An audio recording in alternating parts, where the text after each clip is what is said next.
అటువంటి సింహం వచ్చింది. ఆ సింహం అక్కడ కూర్చుంది, సింహాసనానికే వన్నె వచ్చింది. అటువంటి సింహం ఎవరో మన ప్రియమైన రాధా మనోహర్ స్వామీజీ.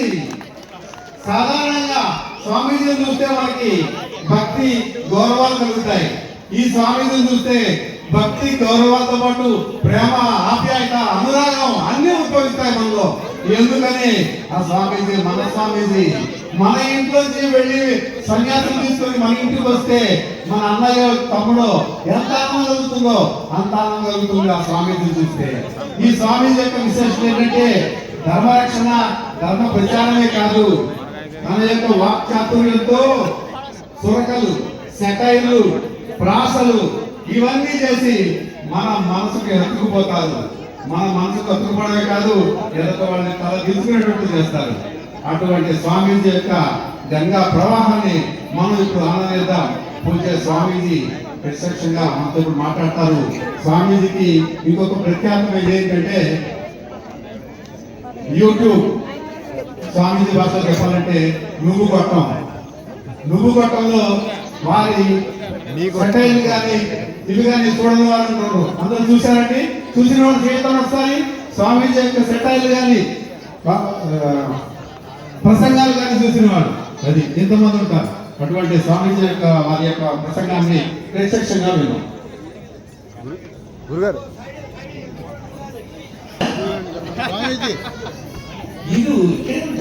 ఇక్కడే ఉంటారు. రోజు చూస్తారు కదా సార్. ఇక్కడ కూర్చున్న వాళ్ళని ముందున్న వాళ్ళు అందరూ కూర్చోండి. ఈ ముందున్న వాళ్ళు మనకి చాలా తెలిసిన డాక్టర్ గారు చెప్పారు సార్. ఆగండి, నేను టీవీలో చూస్తున్నాను అనుకుంటున్నారు వాళ్ళు. చూస్తుంటాం కదా.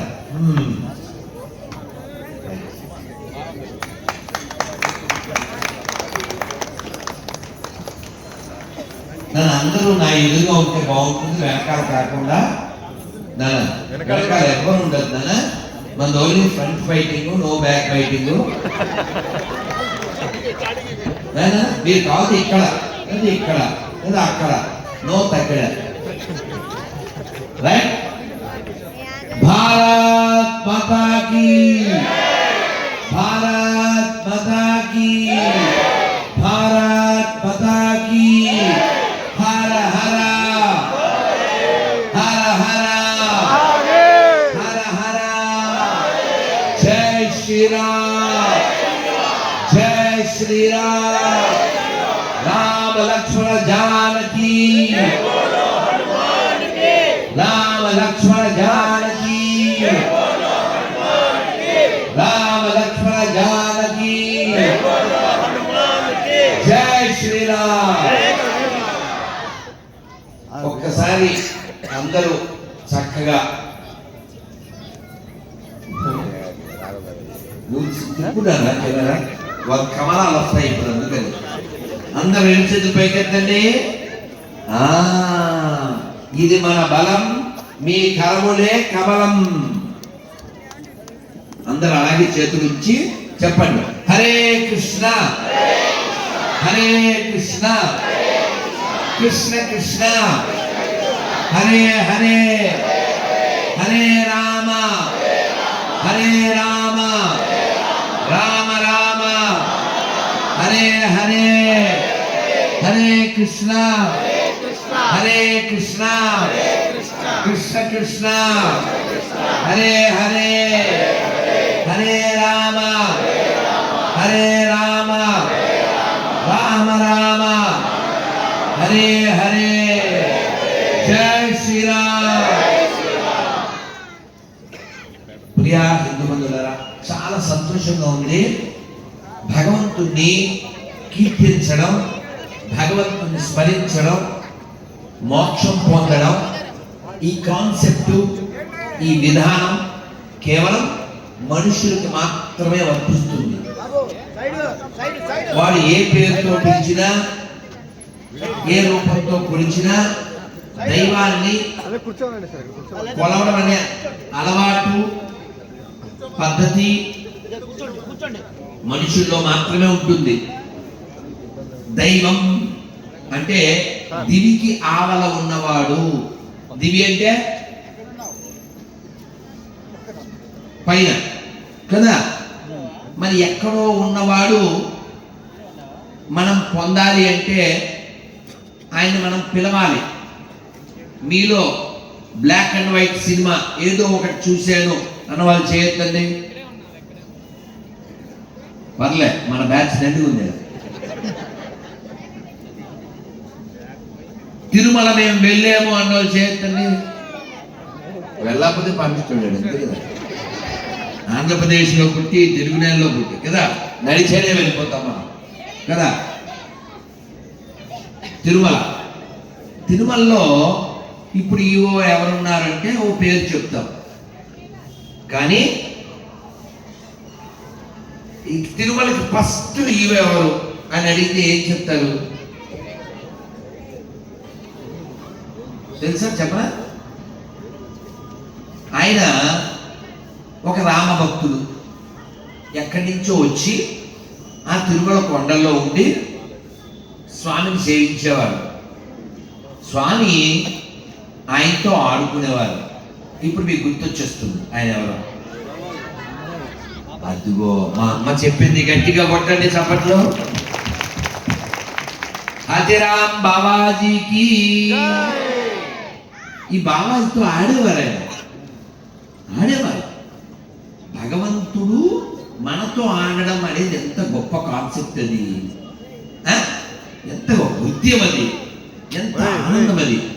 లోకాలనేవాడు మనతో ఆడడం ఏమిటి అంటే, మన సనాతన ధర్మంలో దైవం మనకు చాలా చేరువలో ఉంటుంది, మన హృదయంలోనే ఉంటాడు.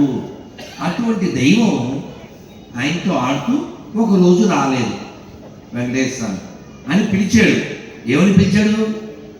వేగరారా ప్రభు వేగరారా, వేడుకతో ఆడుకొన వేలాయరా, వేగరారా ప్రభు వేగరారా, వేగరారా ప్రభు వేగరారా, వేగరారా ప్రభు వేగరారా అని పిలవగానే వెంకటేశ్వర స్వామి చక్కగా వచ్చేసాడు. వచ్చి, నాన్న ఇక్కడ ఎవరు మాట్లాడుతూ కింద దిగిపోండి నాయనా, ప్లీజ్ డోంట్ డీవియేట్. అలా ఆయనతో ఆడి, ఆయనతో ఓడి, ఏంటి ఆయనతో ఆడి ఆయనతో ఓడి ఆయన కంకణం ఏదో అక్కడ వదిలేసి వెళ్ళిపోయారు. ఇందులో చాలామందికి తెలుసు, ఇంకా అందులో లోతుగా విశ్లేషణ కోసం చెబుతున్నా. మనం అందరం ఒక పాట పాడుకుందాం. అన్నమయ్య ఎలా భావించాడో, ఎలా సేవించాడో. మనం అంతా అన్నం తింటున్న వాళ్ళం కదా, అన్నం తినకపోయినా పర్వాలేదు, కానీ అన్నమయ్య కీర్తన ఒకటైనా మనం నేర్చుకోవాలి, తెలుగు వాళ్ళమై పుట్టినందుకు. ఆయన వెళ్ళిపోయాడు. మర్నాడు అర్చక స్వామికి చూస్తే ఒక అలంకారానికి సంబంధించిన కంకణమో మరొకటో కనపడలేదు. వాళ్ళకి ఎప్పటి నుంచో డౌటు, ఈయనేదో తంత్ర పూజ చేస్తున్నాడు, ఈయన అనవసరంగా ఇక్కడ మనం ఉండనిచ్చామని.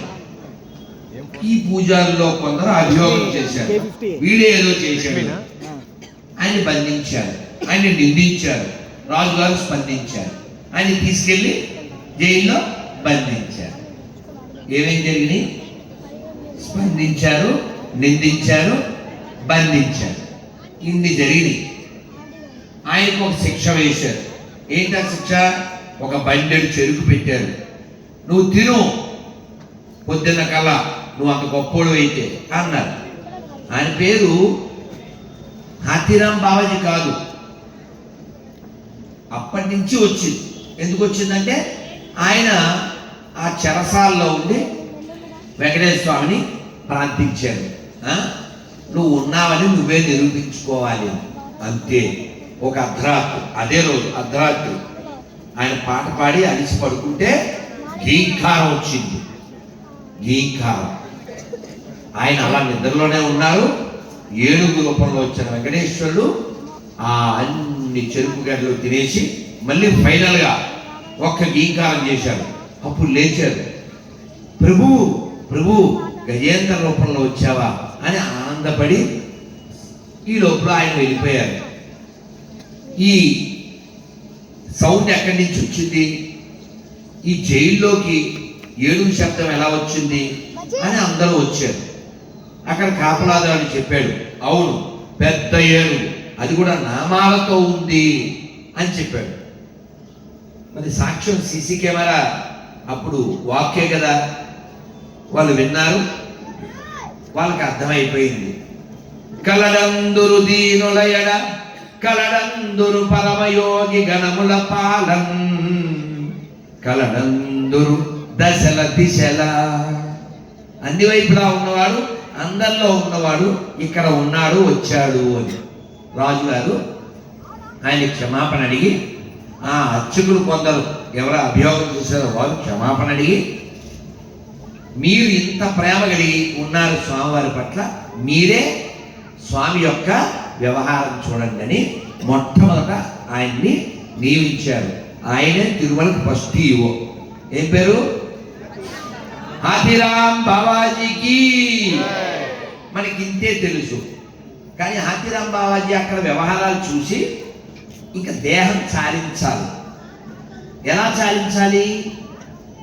3 పూట్ల తింటే కాదు, 1 పూట తింటే కాదు. ఆయన అక్కడ జాబాలి తీర్థానికి వెళ్ళారు.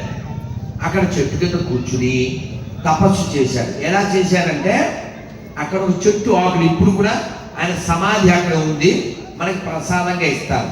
రామ్ పత్తా ఏంటి? మరి ఆయన రామ్ భక్తుడు కదా, తీయగా ఉంటాయి, మనకి ఇస్తారు. మనం 1 2 తినగలం. మరి వారు ఎన్ని తిన్నారో వాటితోనే 12 ఏళ్ళు తపస్సు చేసి అక్కడ శరీరం వదిలి వెంకటేశ్వరుని చేరుకున్నారు.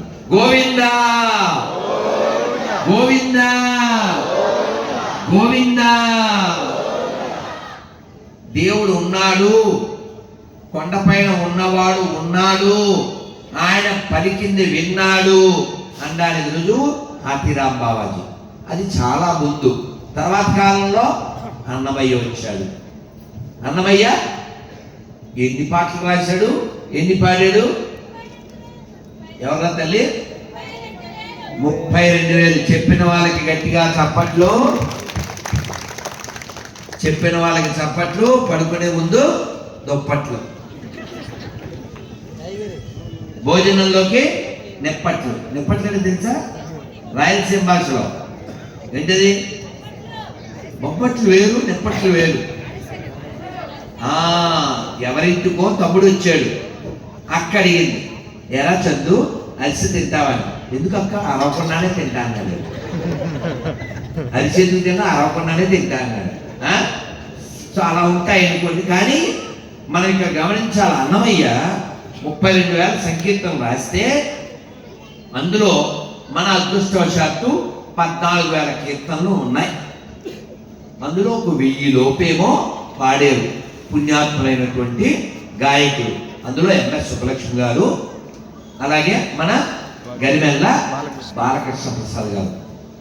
ఆ అన్నమయ్య యొక్క భావన మనం పొందితే అన్నమయ్య కోశం కలిగినటువంటి ఈ శరీరం కలిగినందుకు ఒక ప్రయోజనం ఉంటుంది. లేకపోతే మోక్షం 100 యోజనాల దూరంలో ఉంటుంది. యోజనం అంటే తెలుసా? యోజనం అంటే ఎంత దూరం డాక్టర్ గారు? 7.5 మైళ్ళ, 7.5 కిలోమీటర్, 7.5 మైళ్ళు. నేను 11 మైళ్ళు, 11 కిలోమీటర్ మేబీ, ఇంచుమించు. కిలోమీటర్ కంటే మైలు ఎక్కువ కదా. సరే, రామాయణంలోకి మళ్ళీ వెళ్దాం. అన్నమయ్య భావన ఏమిటంటే ఆయన మన అందరిని ఉద్దేశించి చెప్పాడు. ఏ కీర్తన పాడినా ఒకటి మనం పాడుకుందాం.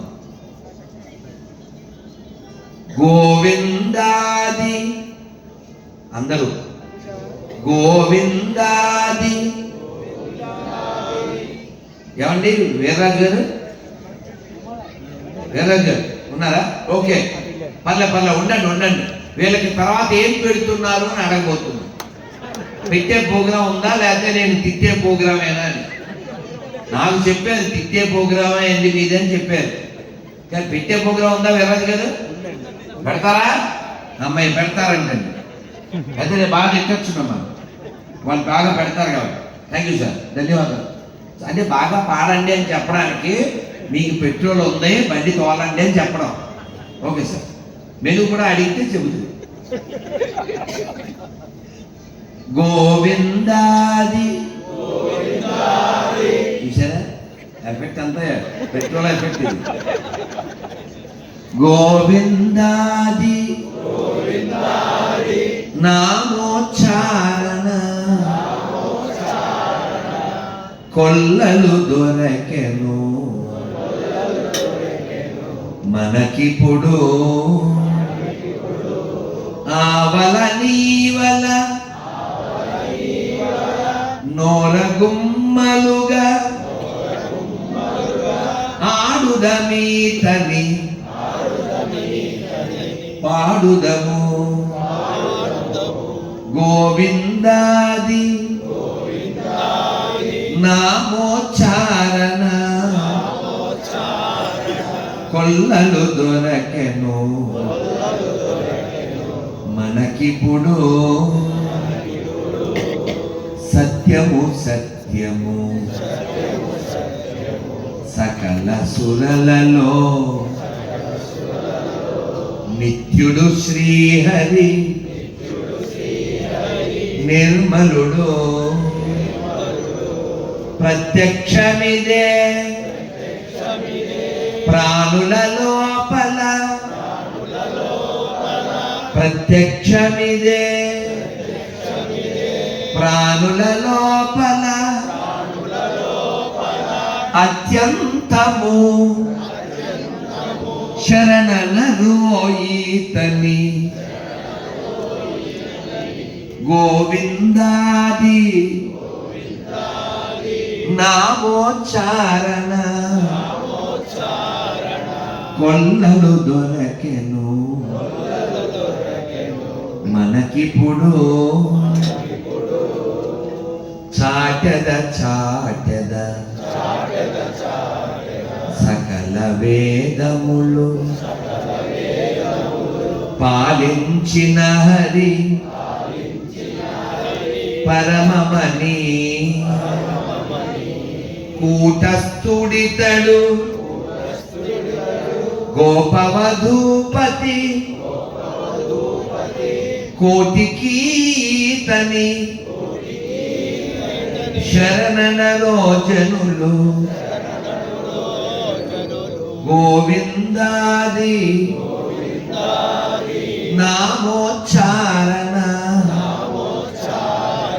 కొల్లలు దొరకెను మనకిప్పుడు నిలుచున్నాడిదే నేడును ఎదుటను కలిగిన శ్రీ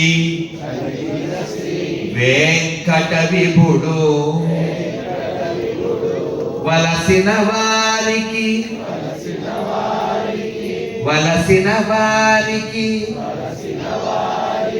వరదుండీతడు వలసిన వారికి వరదుండీతడు కలడు కలడనరో కలిమనరో జనులు గోవిందాది నామోచ్చారణ కొల్లలు దొరకెను మనకిప్పుడు గోవిందా గోవిందా. ఇదంతా తెలుగే కదా. పూర్ణ ప్రజ్ఞ అంటే అర్థం తెలుసా మీకు? మీరు వెళ్ళిపోండి, పొద్దున్న శాఖకి వెళ్ళాలి. మావి కేకలు, మీవి శాఖలు. ఎంత మంచి పేరు కదా. పలకకుండా చెప్పకుండా ఉండలేక ఆయన వెళ్ళిపోతుంటే చెప్పాను.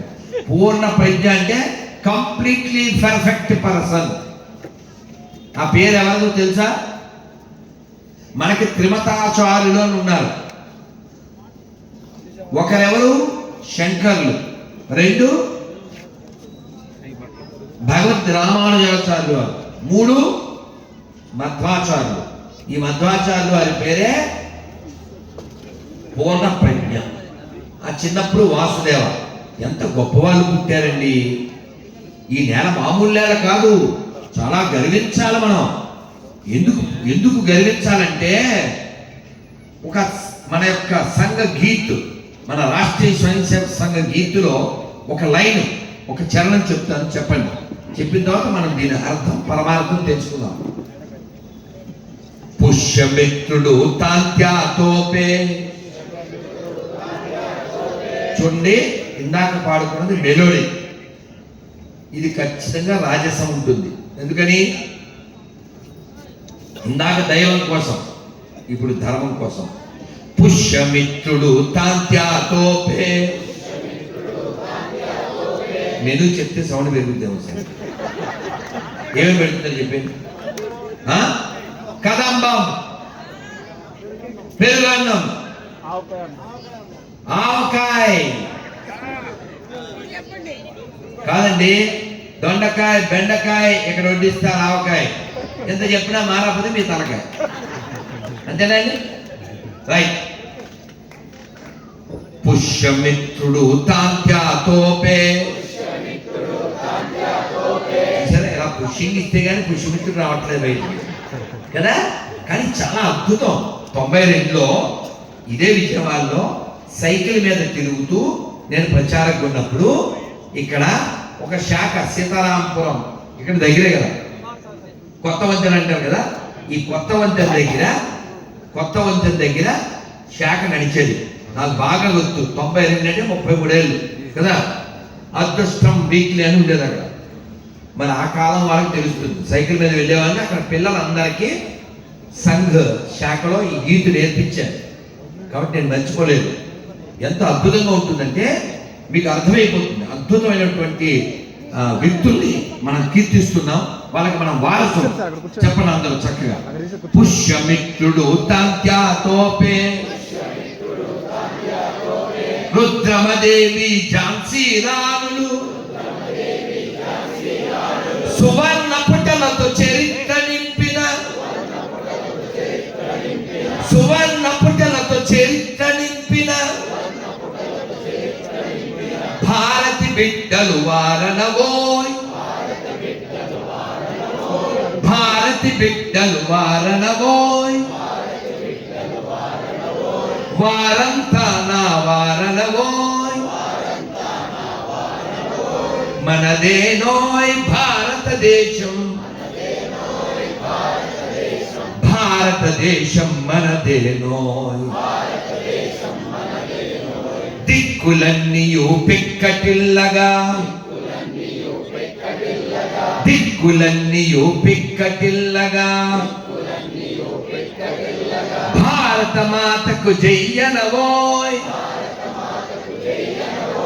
భారత మాతకు జయ్యనవోయ్. ఆదిశంకరుని శంకారావం, అగస్త్య మౌని ధర్మ ప్రచారం, సమర్థరాముడు పరమహంసలకు,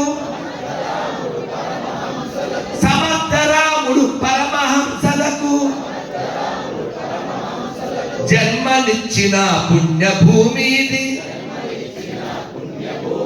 జన్మనిచ్చిన పుణ్యభూమిని.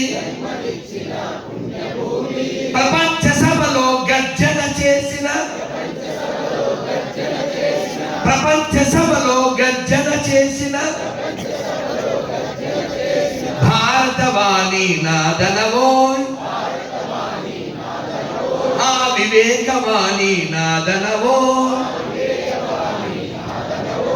మనదేనోయ్ భారతదేశం,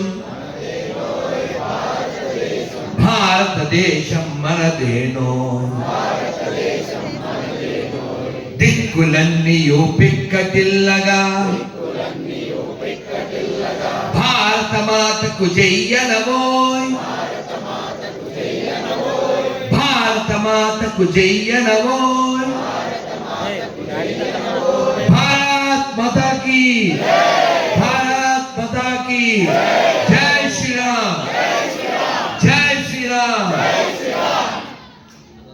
ప్రియ హిందూ బంధువులారా, మనం అందరం ఒక గొప్ప కార్యంలో నిమగ్నమైనందుకు మనం గర్వించాలి. ఆ కార్యం మీకు తెలుసు, రాష్ట్రీయ స్వయం సేవక్ సంఘ్ యొక్క 100వ జయంతి వత్సరం.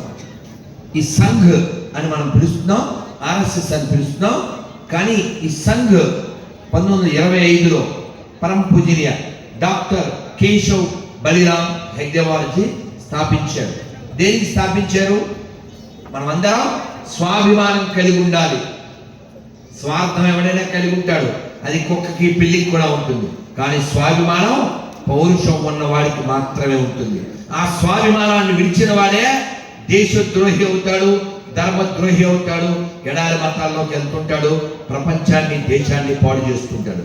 కాబట్టి దేశభక్తి కలిగి ఉండాలి, స్వధర్మనిష్ట కలిగి ఉండాలి అని మనకి గుర్తు చేయడమే రాష్ట్రీయ స్వయం సేవక్ సంఘ యొక్క లక్ష్యం. RSS అంటే ఎప్పుడో తుఫాన్లు వచ్చినప్పుడు సహకారం చేసేవాళ్ళు, ఏదో వరదలు వచ్చినప్పుడు అన్నాలు పెట్టేవారు. ఇది మాత్రం కాదు, అది కూడా ఉంది, సేవ కూడా ఉంది. కానీ దేశాన్ని సేవ చేయడం, ధర్మానికి సేవ చేయడం ప్రధాన లక్ష్యం. మీరు గమనించండి, మన దేశానికి ఎవరో వస్తే విదేశస్తులు ఒకప్పుడు పావులు ఆడిచ్చేవాడిని పిలుచుకొచ్చాడు. అప్పుడు ఉండే ఒక పాము, వాడు పావులు ఆడిచ్చాడు. ఈ విదేశీ ప్రధాని వాళ్ళ దేశం వెళ్ళి భారతదేశం అనాగరిక దేశం, పావులు ఆడించుకునే వాళ్ళు ఉంటారు అని రాశాడు. అతను తప్పే ఉంది, మనకి కదా ఉండాలి. ఈ దేశం ఎంత గొప్పదో చెప్పవలసిన బాధ్యత వాడు చెప్పలేదు. కాబట్టి వాడు అలా. కానీ ఈ రోజున జపాన్ ప్రధానమంత్రి వస్తే మనం ఎక్కడ తీసుకెళ్ళాం? కాశీ గంగా ఘాటుకు తీసుకెళ్ళాం, గంగా హారతి చూపించాం. ఇది నా ఘనత, ఇది విశ్వనాథుడి యొక్క దేశం, ఇది విశ్వంలో తలెత్తుకు తిరగాల్సిన ఖ్యాతి మాది. ఇది రాముడి నేల, ఇది శివుడి నేల, ఇది కృష్ణుడి నేల, గీత పుట్టిన నేల, గంగ ప్రవహిస్తున్న నేల, కృష్ణ గోదావరి ప్రవహించే నేల. ఇది నాది, ఈ నా దేశం నాది అని మనం ప్రపంచానికి చూపిస్తున్నాం, చాటి చెబుతున్నాం. గుర్తుపెట్టుకోండి, ఏ దేశం ప్రధానమంత్రి వచ్చినా మన మాననీయ ప్రధానమంత్రి గారు గిఫ్ట్ గా ఇస్తున్నారు పుస్తకం. ఏంటది? ఏం పుస్తకం? గట్టిగా చెప్పండి. జై జై గీత, భగవద్గీత, జై జై గీత, భగవద్గీత, జై జై గీత. సరే, జై చెప్పడం ఎంతసేపు? గురుగారు ఛానల్ నోరుంది చెప్పేస్తాం, జై బానే ఉంది. కానీ మా ఇంట్లో భగవద్గీత ఉంది అని చెయ్యెత్తగలిగే వాళ్ళు ఎంతమంది? తిప్పాలి.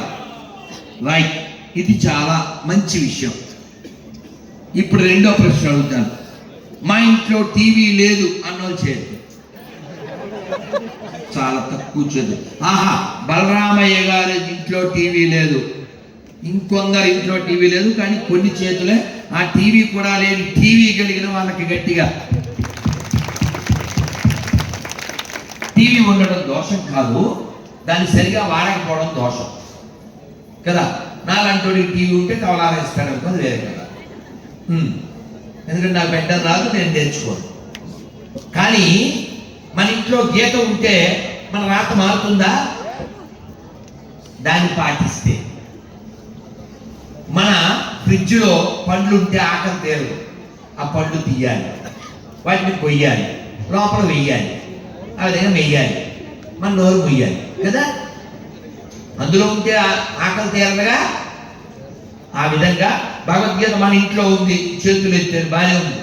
భగవద్గీతలో నిజాయితీగా చెప్పండి, 3 అధ్యాయాల పేర్లు నేను చెప్పగలను. ఇజ్జత్ కా సవాల్. నేను 18 అధ్యాయాలు ఉంటాయి, 18 అధ్యాయాల పేర్లు వచ్చా అని అడగలేదు. 3 అధ్యాయాల పేర్లు. ఎవరైనా ఆ తల్లికి మైక్ ఇవ్వండి. మూడే అడిగారు. 3 అధ్యాయాలు. ఎవరన్నా మైక్ ఇవ్వండి. 3 అధ్యాయాల పేర్లు ఇక్కడ ఎవరికి వచ్చు? నువ్వు ఎలాగ చెప్తావు డ్యూటీ. 3 అధ్యాయాల పేర్లు నేను చెబుతాను, చెప్పండి అమ్మా. మైక్ లేకపోతే చెప్పండి, మైక్ ఉన్నారు చెప్పండి. భక్తి యోగం, అది చదవకపోతే నేను ఎవరితో మాట్లాడను, రోజు జరుగుతుంది. 16వ అధ్యాయం. నెక్స్ట్.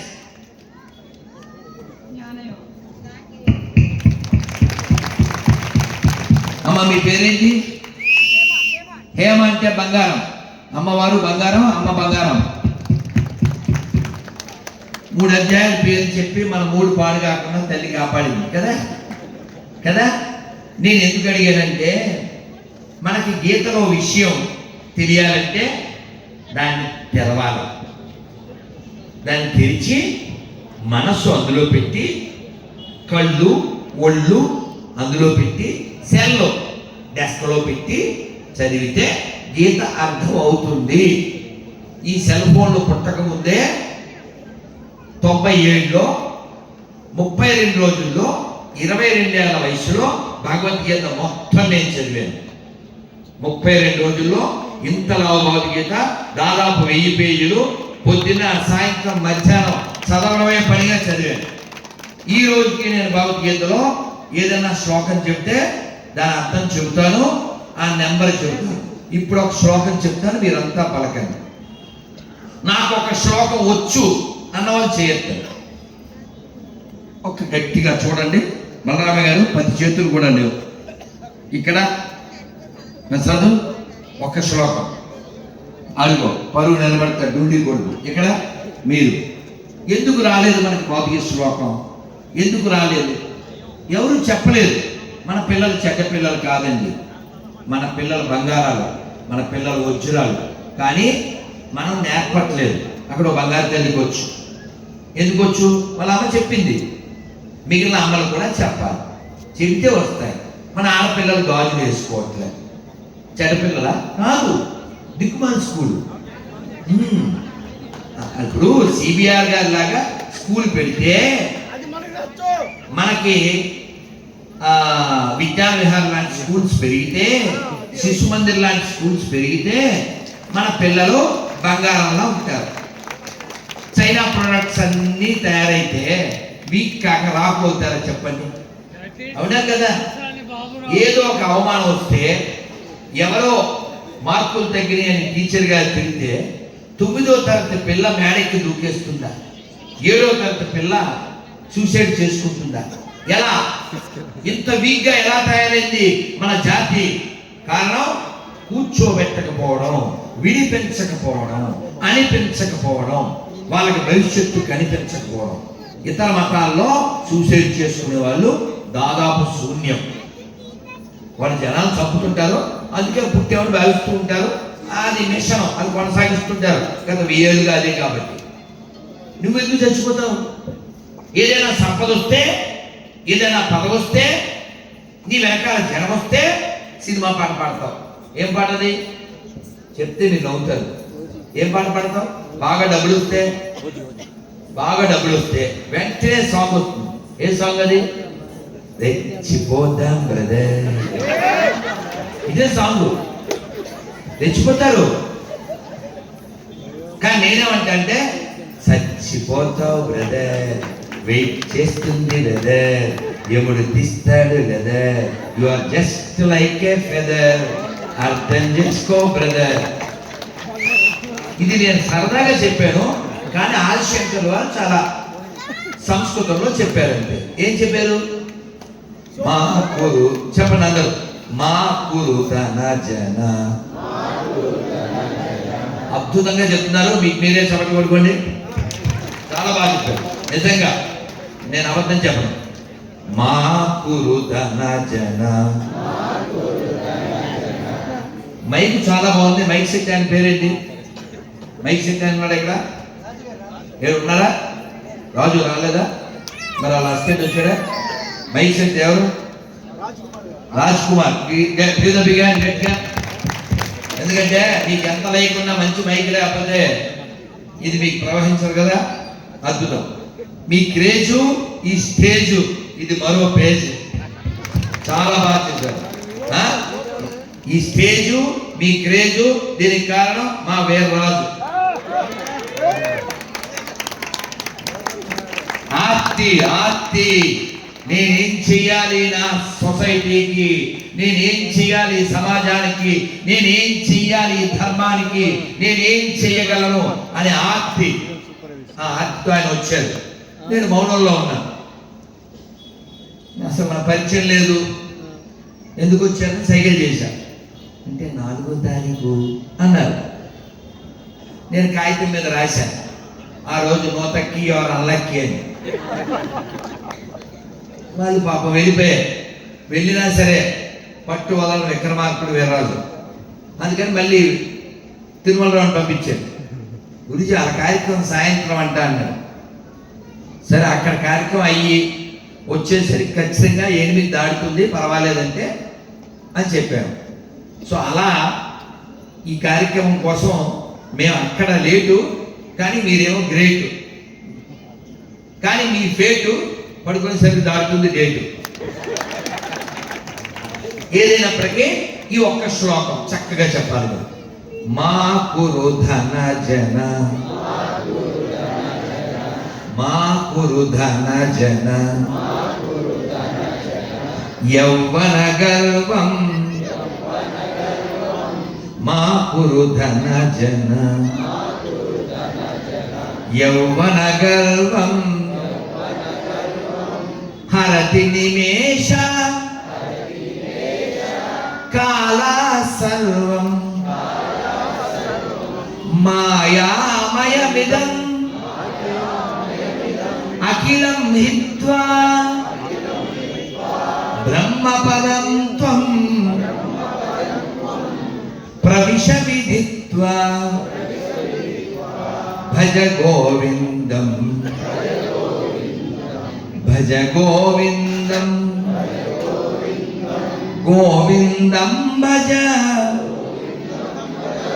మూఢమతే, భజ గోవిందం, భజ గోవిందం, గోవిందం భజ మూఢమతే. ఏమంటే మూఢమతి అంటే అర్థం తెలుసా? మూఢ అంటే అర్థం తెలుసా? మూఢ అంటే ఇంగ్లీషులో అరే ఫూల్ ఎంత చెప్పాలి అని చెప్తుంటారా మన. ఈ ఫూల్ అనే పదం సంస్కృతంలో మూఢ అంటారు. ఇలా మూఢ అనే పదాన్ని 2 జగద్గురువులు వాడారు. ఒక జగద్గురువు శంకరుడు, ఇంకో జగద్గురువు కృష్ణం వందే శంకరం లోక శంకరం. ఇద్దరు మన ఉద్ధరించడం కోసమని కొంచెం అర్థం కావడం కోసం మూఢ జహీహి జనాగమ కృష్ణం అలా 2-3 శ్లోకాల్లో వాడారు. కృష్ణుడు కూడా చెప్పాడు అవజానంతి మా మూఢ. నేను మీకు చెప్పబోయేది ఏంటంటే, మీ ఇంట్లో ఒక భగవద్గీత ఉంది, కానీ మీరు దాన్ని ఎప్పుడూ తెరవలేదు. దాన్ని తెరవకపోతే మీ కళ్ళు ఎప్పుడు తెరుచుకుంటాయి? కాలం అయిపోతుంది కదా. నేను రేపు నిద్ర లేస్తాను చెప్పగలరా? ఎవరి గ్యారెంటీ ఉంది? భాగవతం చెబుతుంది, శ్రీల ప్రభుపాద వారు ఇస్కాన్ సంస్థాపకాచార్యులు చెప్తారు, ఎవ్రీ స్టెప్ ఈజ్ డేంజర్, పదం పదం ఎత్ విపదాం. We don't know what happened next moment. We should be very cautious. మనం చాలా జాగ్రత్తగా ఉండాలి. We are walking on blade. అదో ఎంత జాగ్రత్తగా ఉండాలి. కాబట్టి మానవ జన్మ చాలా అరుదైంది. అది కూడా భారతదేశంలో మనం పుట్టాం, అది కూడా కృష్ణా తీరంలో పుట్టాం. మరి ఇప్పుడు మనం ఎటువంటి భావన కలిగి ఉండాలంటే, ఇదిగాక సౌభాగ్యం, ఇదిగాక తపము, మరి ఇదిగాక వైభవం ఇంకొకటి కలదా. మనం ఎంత భాగ్యవంతులు అండి. నదులు ఉన్నటువంటి నేలలో పుట్టాము, మహాత్ములు పుట్టిన నేలలో పుట్టాము, గొప్ప గొప్ప దేవాలయాలు అమ్మవారు ఉన్నటువంటి విజయకీలాద్రి, ఇంద్రకీలాద్రి పక్కన పుట్టాము. ఇంతకంటే లక్కీ ఫెలోస్ ఎవరైనా ఉంటారా? ఇది మనం గమనించామా? జ్ఞానపీఠ అవార్డు గ్రహీత విశ్వనాథ్ సత్యనారాయణ గారు పుట్టింది ఇక్కడే కదా. భారత జాతీయ పతాకం రూపొందించిన పింగళి వెంకయ్య గారు పుట్టింది ఈ జిల్లాలోనే కదా. విశ్వవిఖ్యాత నట సార్వభౌముడు అన్నగారు పుట్టింది ఈ నేలలోనే కదా. కృష్ణానది ప్రవహిస్తున్నది ఈ నేలలోనే కదా. కవయిత్రి మొల్ల పుట్టింది ఇక్కడేనా? క్షేత్రయ్య పుట్టింది ఇక్కడేనా? ఎందరో మహానుభావులు పుట్టారు. కానీ మనకు వాళ్ళు ఎవరు ఎక్కడేమిటి? మీరు పిల్లల్ని అడగండి, ఇలా అనగానే ఎవరు గుర్తొస్తారు వాళ్ళకి? బలరామ గారు అంటాడు. ఏంటి 1 year వాడు కూడా డాక్టర్ గారు అంటే దొంగల దొంగ సినిమా పేరు అదేగా, దొంగల దొంగ. ఎలక్షన్ ఎత్తుకెళ్ళిపోవడం ఎలా, అదో సినిమా. దాని మళ్ళీ part 2, మళ్ళీ part 3, దానికోసం చచ్చిపోవడం, దానికోసం పిల్లల్ని తీసుకుని వెళ్ళిపోవడం, చచ్చిపోవడం. జనాలు ఎంత కిందకి వెళ్ళిపోయారు. దేనికోసం మనం ధనం ఖర్చు పెట్టాలి, దేనికోసం మన శక్తి ఖర్చు పెట్టాలి, దేనికోసం మన మేధస్సు ఖర్చు పెట్టాలి. మనం తాగే నీళ్లలో విషం కలపాలని ఓ డాక్టరు ఆమదం గింజల మీద ప్రయోగం చేశాడు. ఆమదం అంటే దేనికోసం వాడతాం? ఏదో కడుపులో మలం పోవాలని. వాడు మనుషుడు పోవాలని ఆమదం వాడాడు. ఆమదం బ్యాచ్. వాడు ఎక్కడున్నాడు? మన మధ్యలోనే ఉన్నాడు, మన పక్కనే ఉన్నాడు. శరీరంలో పోసుకుంటాడు భాగం, దేశంలో కోరతాడు భాగం, ఎక్కడ ఉన్నా చేస్తుంటారు ఆగం. అదే వాళ్ళకి జన్మతో వచ్చిన రోగం. అర్థం కాదా? వేడివేడిగా రాసిన కవిత ఇది. నీకు అర్థమైతే ఆ అర్థం యొక్క అర్థం అవుతుంది. శరీరంలో భాగం కోసుకోవడం ఎందుకండి? అందుకని ఈ ప్రపంచం బాగుండాలి అని కోరుకునేది ఒకే ఒక్క జాతి. సర్వే జనా, సర్వే జనా, సర్వే జనా. ఎవరు చెప్తారు ఇలా? హిందూ మాత్రమే చెప్తాడు. కోవిడ్ వ్యాక్సిన్ వేసుకున్నారు. కోవిడ్ వ్యాక్సిన్ డబ్బా పైన అట్టపెట్టి పైన ఒక రాస్తుంది, ఆపరేషన్ నిరామయ. తెలుసా మీకు అది? ఈ నిరామయ అనే పదం ఎక్కడి నుంచి వచ్చింది తెలుసా? ఉపనిషత్తుల్లోంచి వచ్చింది. అందరూ చెప్పండి. సర్వే సంతు సుఖినః, సర్వే సంతు భద్రాణి, సర్వే సంతు నిరామయ, మా కశ్చిత్ దుఃఖభాగ్ భవేత్. దీని అర్థం ఏమిటి? ఎవరు చెప్పారు? ఎలా నేర్చుకుంటాం? ఎక్కడ చెప్పాలి? మనిషి నిర్మించబడేది ఎక్కడ? 3 చోట్లే. అమ్మ ఒళ్ళో, బళ్ళో, గుళ్ళో. కానీ 3 చోట్ల నేర్పట్లేదు. వాళ్ళని ఆర్పుతున్నారు. వెళ్తున్నాం, 7,00,000 కడుతున్నాం, పిల్లలు కొడుతున్నాం, తిడుతున్నాం, ఏదో జరిగిపోతుంది. ఎక్కడైనా శారీరకంగా ఫిజికల్గా ఫిట్గా ఉన్న పిల్లలు కనబడుతున్నారా? ఫిజికల్ ఫిట్నెస్ ఎక్కడ కనబడుతుంది? నేను నిందించట్లేదు, ఉదాహరణ కోసం మాత్రమే పిలుస్తున్నాను. నువ్వే కలదు ఎప్పుడు రావాలి కళ్ళజోడు? మామూలుగా ఏం పేరు నీ పేరు? పవన్. Power star. ఏం చదువుతావు? Degree first. వెరీ గుడ్ నాన్న. ఈ కళ్ళజోడు పాడేయాలని నా కోరిక. పాడేయాలంటే ఏం చేయాలి? కళ్ళజోడు పాడేసి అంత స్ట్రాంగ్ గా నీ ఐస్ ఉండాలి. అవును కదా? దీన్ని సంస్కృతంలో చత్వారం అంటారు. చత్వారం ఎప్పుడు రావాలి? 40 ఏళ్ళు దాకా. 4 కదా? నీకు ఎప్పటి నుంచి? 10th నుంచి స్ట్రెంత్ తగ్గింది.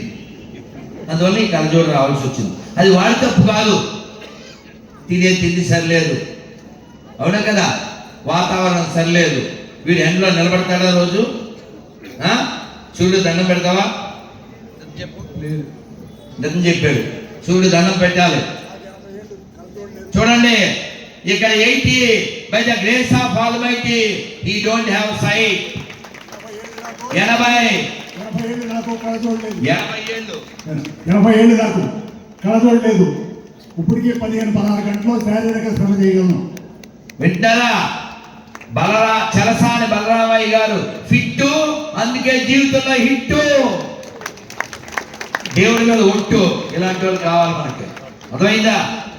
ఆయన ఫిజికల్ గా బాగున్నారు, మెంటల్ గా బాగున్నారు, ఫైనాన్షియల్ గా బాగున్నారు, స్పిరిచువల్ గా బాగున్నారు. మనం కూడా బాగుండాలి.